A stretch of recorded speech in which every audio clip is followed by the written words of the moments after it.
김태현의 정치쇼 오늘 두 번째 인터뷰입니다. 오늘 함께할 분은 새로운 선택의 금태섭 대표입니다. 안녕하세요. 안녕하십니까. 어제 기자회견 하셨더라고요. 예. 보니까 멤버가 예. 자 존칭 금태섭 대표 그리고 더불어민주당 이상민 의원, 한국의 희망 양양자 의원, 정치혁신포럼의 정태근 공동대표 그리고 세 번째 권력의 조성주 위원장 이렇게 다섯 분이 합쳐졌던데 왠지 다섯 분이 기자회견 하는 거 보니까 느낌이 제3지대, 신당 뭐 이런 막 느낌 막 들더라고요. 맞습니까? 비슷한 고민을 하는 사람들이죠. 저희가 예. 모여서 여러 번 얘기를 했는데 예. 기존 정치 질서를 부수는 데는 그것은 결코 쉽지가 않습니다. 그렇죠. 헌신과 희생 그리고 용기가 필요하거든요. 예. 비슷한 고민을 하는 사람들이 자주 모여서 얘기하고 서로 차이가 나는 데 대해서 대화와 토론을 하고 이런 과정을 거쳐야 됩니다. 어제 그러면서 저희가 정치의 여러 가지 문제에 대해서 의견을 내자. 그래서 예. 첫 번째로 위성정당 문제를 얘기를 한 것이고 예. 차차 앞으로도 비슷한 문제에 대해서 의견을 표명을 할 겁니다. 금요일 연석회의니까 금요일마다 매주 만나서 이제 어쩐 어젠다 던지시는 거예요? 그게 원래 금요일 날마다 저희가 모여서 금요 연석회의라고 했는데 네. 각자 일정이 있으니까 매주 같은 날 만날 수는 없죠. 네. 그 위성정당 문제는 좀 잠시 후에 다시 짚어보도록 하겠고 네. 이 모임이요. 예. 단순히 뭐 정치 개혁이나 이런 어떤 토론이나 이런 연구 모임이 아니라 좀 더 발전해서 신당으로 될 가능성도 있습니까? 저는 그런 식으로 가야 된다고 생각을 합니다. 아까 말씀드린 그래요? 대로 지금 한국 정치의 구조를 가지고는 네. 어떤 혁신이나 개혁이 일어나기가 힘든데 네. 그게 한두 사람의 힘으로 되는 것이 아니고 정말로 그 신뢰할 수 있고 결의에 가득 찬 사람들이 힘을 모아내야 되거든요. 네. 저희가 이제 모여서 여러 가지 문제에 대해서 얘기를 하는 것도 네. 그런 신뢰와 결의를 강화시키는 과정이죠. 그런 과정에서 좋은 결과가 나오면 네. 힘을 합쳐서 뭐 새로운 모습으로 등장할 수 있을 겁니다. 그럼 신당이 되면 일종의 빅텐트처럼 해서 좀 세를 불려야 되잖아요. 어제 이제 5명 참석했던 이 5분들이 주축이 될 수 있는 겁니까? 아니 뭐 새를 불린다는 것이 네. 누가 주축이 되고 말고가 아니라 뭐 여러 가지 어제 모인 5사람들도 구체적으로 들어가면은 생각이 서로 차이가 있고 그렇겠죠. 그런 데가 있고 네. 아직까지 어제 같이 안 하신 분들도 생각에 차이가 있는 게 있지만 결국은 정말 본질적인 문제에 대해서 고민이 같으냐 네. 그걸 확인하는 과정이고 저는 그게 같은 사람들이면은 모여서 힘을 모을 수 있다고 봅니다. 네. 뭐 본질적인 고민이야 지금의 이 양당 체제 그냥 두면 안 된다 뭐 이런 지점일 테니까. 그건 정치인들도 다 비슷하게 네. 고민하고 유권자들도 같은 생각을 하실 겁니다. 알겠습니다. 오늘 일자 한국일보 정치면 기사를 보니까 제목이 이 제3지대에 관해서 결국 이준석에 달린 제3지대 성패 이렇게 기사를 좀 뽑았더라고요. 왜 웃으세요? 이준석 대표는 조만간 한번 만나서 얘기를 해볼 생각입니다. 아, 그러세요? 근데 중요한 거는 네. 이준석 대표가 어떤 생각을 하느냐. 예.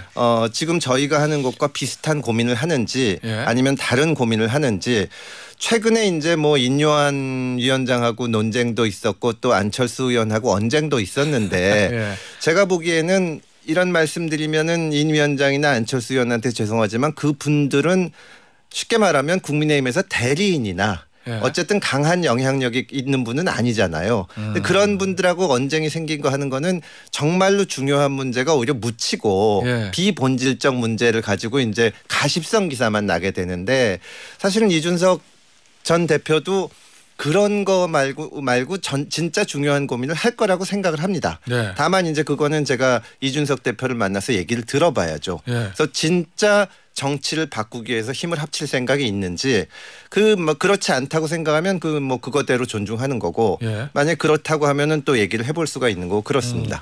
그럼 뭔가 이준석 전 대표의 진위를 보고 싶으신 생각이 있는 거잖아요. 금태섭 대표 입장에서는 보면. 예, 이준석 대표도 정치하시는 분이고 저도 예. 그러니까 만나서 얘기를 해야죠. 조만간 만약에 만날 겁니다. 예. 만나서 네. 이준석 대표가 어떤 방향이면 같이 할 수 있고 어떤 방향이면 같이 할 수 없는 겁니까?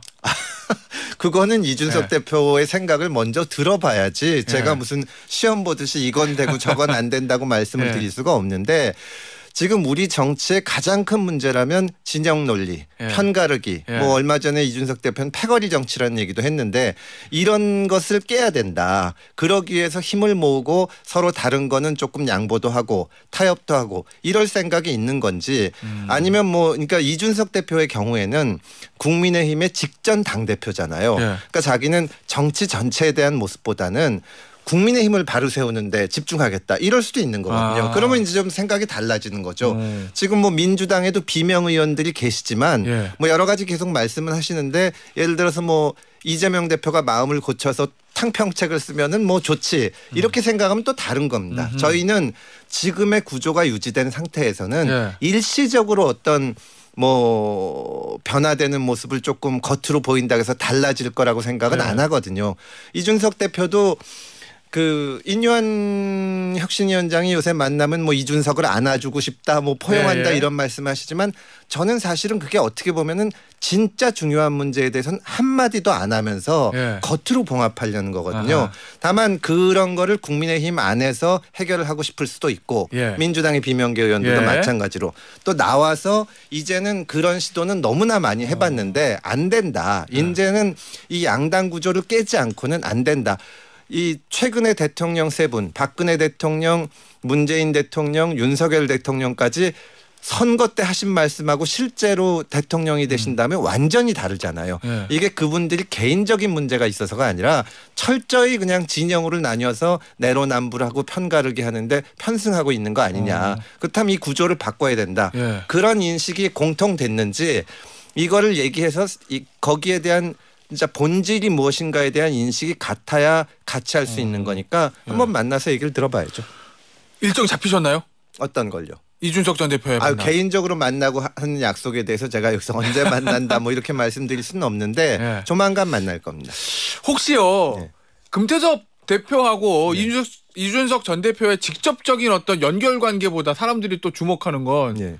김종인 위원장이라는 이 사람이 가운데서 계시잖아요. 김종인 위원장은 제가 존경하는 정치권의 원로고 이준석 전 대표도 그렇게 얘기하죠. 이준석 대표도 뭐 네. 그럴 텐데 어쨌든 지금 김종인 위원장은 원로로서 돕고 조언하는 역할을 하시지 직접 나서지는 않을 겁니다. 아 그래요? 제가 이준석 대표가 예전에 당 대표로 당선된 다음 날 둘이 만나서 얘기를 했던 기억이 나는데 네. 뭐 이 대표랑 저랑 얼마든지 얘기할 수 있고 저희가 그 김종인 위원장한테 조언을 구하거나 할 수는 있지만 네. 저희 뭐 할 일은 저희가 해야죠. 아 물론 그런데 혹시 만약에 금태섭 대표와 이준석 전 대표가 신당을 같이 만든다고 하면 만약입니다. 김종인 전 위원장도 합류할 가능성이 있습니까? 이준석 대표가 무슨 생각을 하는지는 모르겠는데 예. 그것도 확인이 안 된 상태에서 뭐 누가 참여하고 안 하고 할 수는 없고 예. 김종인 위원장은 여러 차례 말씀을 하셨지만 예. 조언하는 역할을 하시지 직접 하시지는 않는다는 입장입니다. 뭐 얘기를 들어보면 이준석 전 대표가 네. 단순히 국민의힘에 대한 불만 그리고 본인이 국민의힘에서 저 약간 어려운 처지 이런 것들 타파하기 위해서 나오면 합류할 수는 없는데 그게 아니라 그보다 더 큰 가치를 추구하면은 같이 할 수 있다 뭐 이런 취지로 저는 이해가 되거든요. 그런 고민 그렇게 작은 고민을 하실 것 같지는 않은데 네. 문제는 그런 문제를 국민의힘 안에 있으면서 네. 고쳐보겠다. 아하. 그렇게 생각할 수가 있는 거고 이제 네. 방법론상의 차이가 있을 수가 있는 거죠. 네. 거기에 대해서 어떻게 생각을 하는지 그거는 뭐 각자가 고민하고 결단을 내리는 과정이 있으니까 제가 만나서 생각을 들어보기 전에 이러면 같이 하고 저러면 네. 같이 안 한다. 그렇게 얘기하기는 어렵습니다. 다만 그동안 여러 차례 말씀하는 거를 들어봐서는 비슷한 고민을 하고 있지 않을까. 사실은 김태섭 대표와 예. 지금 상식이 있는 정치인이라면 예. 정말로 중요한 문제를 고민을 해야 됩니다. 이 양당 구조를 깨야지. 예. 방금도 박주민 의원 나오셔서 말씀하시는 걸 들었는데 예. 뭐 열심히 하시는 좋은 분이지만 지금 민주당이 몇 석 더 얻던 국민의힘이 몇 석 더 얻던 우리 삶에 무슨 관계가 있습니까? 문재인 정부에서 저 윤석열 정부로 바뀌었는데 거울로 비춘 것처럼 서로 편만 달라졌다 뿐이지 편가르기 하고 내로남불하는 건 똑같잖아요. 알겠습니다. 결국 이제 제3지대가 또 성공하기 위해서는 선거제도 사실 현실적으로 영향이 좀 있을 거 아니에요. 그렇습니다. 어떻게 보고 있어요? 지금 선거제 양당의 협상 과정. 저희는 양당이 어떤 저 선거제에서 조금이라도 좋은 방향으로 나아갈 거라는 기대를 많이 하고 있지 않습니다. 아, 그래요? 왜냐하면 지난번에 민주당이 정의당하고 해가지고 뭐 지금 위성정당. 연동형 비례대표제를 해서 했는데 결국은 위성정당 만들어서 이렇게 네. 하지 않았습니까? 어떻게 보면 정의당을 속여먹은 셈인데 네. 현재 민주당 주변에서 예전에 열린민주당이 했던 역할, 그러니까 사실상의 저 민주당 이중대나 위성정당 자매정당을 하겠다는 세력들이 우후죽순으로 솟아나고 있거든요. 거기에 대해서 민주당이 일체 아무런 반응을 보이지 않고 네. 어떻게 보면 내부적으로 이용하려는 움직임도 있습니다. 지금 이탄희 의원이 여러 차례 선거법 말씀하시는데 네. 그 얘기를 가만히 들어보면 뭐 200석 얘기도 하시고 네. 거기에 뭐 우리가 이걸 다 차지하지 말고 3, 4당한테도 나눠줘야 된다는 말이 네. 이게 자매정당을 통해서 200석의 우호 세력을 만들자 이런 거거든요. 저는 민주당이 정말로 선거제도를 바꿀 생각이 있으면 네. 위성정당을 없애겠다는 선언도 하고 그런 제도를 먼저 만들어야 됩니다. 지금 병립형 연동형이 중요한 것이 아니라 네. 중요한 것은 위성정당을 만들지 않아야 된다. 위성정당이 있는 연동형 제도가 가장 나쁜 제도입니다. 그 위성정당 문제에 대해서 이탄희 의원은 저랑 인터뷰할 때 위성정당 금지법 이거 해야 된다. 예. 민주당이 그거 당론으로 해야 된다고 얘기를 하는데 원내 수석 대표인 부대표인 박주민 의원은 앞서 들으셨겠지만 아직 그 부분에 대해서 심도 있게 논의를 못했다 이렇게 그러니까 얘기하거든요. 이거를 정치적 유불리로 보는 거거든요. 왜냐하면 지금 민주당 이중대 위성정당을 하겠다는 분들이 인터뷰 같은 데 나와서 하시는 말씀을 보면 네. 전부 윤석열 대통령 탄핵하겠다. 그리고 저 국민의힘이랑 싸우겠다. 네. 어떻게 보면 이재명 대표 입장에서는 네. 가장 과격하고 하기 힘든 얘기를 대신 해주는 우호 세력이 생길 수도 있는 겁니다. 네. 그러니까 원내 부대표 같은 분이 말씀을 안 하시는 거죠. 민주당 입장에서는 좋으니까요. 그러면은 민주당 입장에서 위성정당 그대로 놔둘 거로 보십니까? 현실적으로? 그러니까 공식적인 위성정당은 안 하지만 네. 자기들이 하겠다는데 어떻게 하냐 이런 식으로 나가. 지난번에도 그랬었고 네. 그러니까 민주당이 정말로 진정성을 보이려면 비례 후보를 내면 됩니다. 그럼 위성정당이 생길 수가 없어요. 그러니까 그거는 2020년 선거법대로 하더라도 다른 거 다 필요 없고 네. 이제 이 전국에 250개 정도의 지역구가 있는데 거기 대부분을 민주당이 후보를 내지 않습니까? 그러면 정상적으로는 비례 명단을 한 40명, 50명 이렇게 내게 됩니다. 네. 그렇게 내면 그런 정당들이 발붙일 수가 없는데 과연 낼지 저는 기대가 어렵다고 봅니다. 알겠습니다. 조국 전 장관 얘기 오랜만에 좀 해보죠. 비법률적 방식으로 명예회복하는 길을 찾겠다. 이 총선 출마 선언이라고 보세요? 글쎄요, 저로서는 뭐 워낙 이해하기 어려운 말씀이라서 네. 뭐라고 말씀하기는 어려운데 뭐 선거에 출마하고 말고 하는 거는 본인이 결정하실 문제인데 네.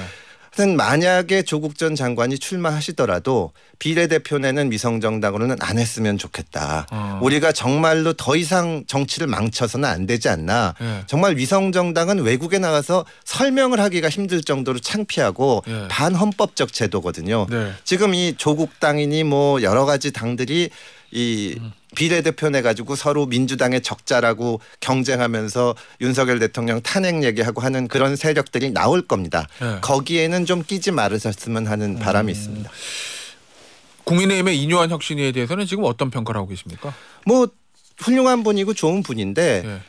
정말로 국민의힘이 최근에 보여준 모습 중에 가장 그 모습이 크게 드러난 게 강서구청장 후보 낸 거거든요. 예. 어떻게 선거법 위반으로 유죄 판결 받고 거기서 이 퇴출당한 사람을 사면해서 후보를 내느냐. 네. 거기에 대해서 한마디 말씀도 없으면서 이제 이준석 대표를 안아주고 싶다 이런 말씀만 하는 걸로 봐서는 이인요한 위원장이 원하시는 대로 다 된다고 해도 국민의힘의 정말 중요한 문제가 해결될 거라고는 안 봅니다. 국민의힘의 가장 큰 문제는 수직적 당정 관계.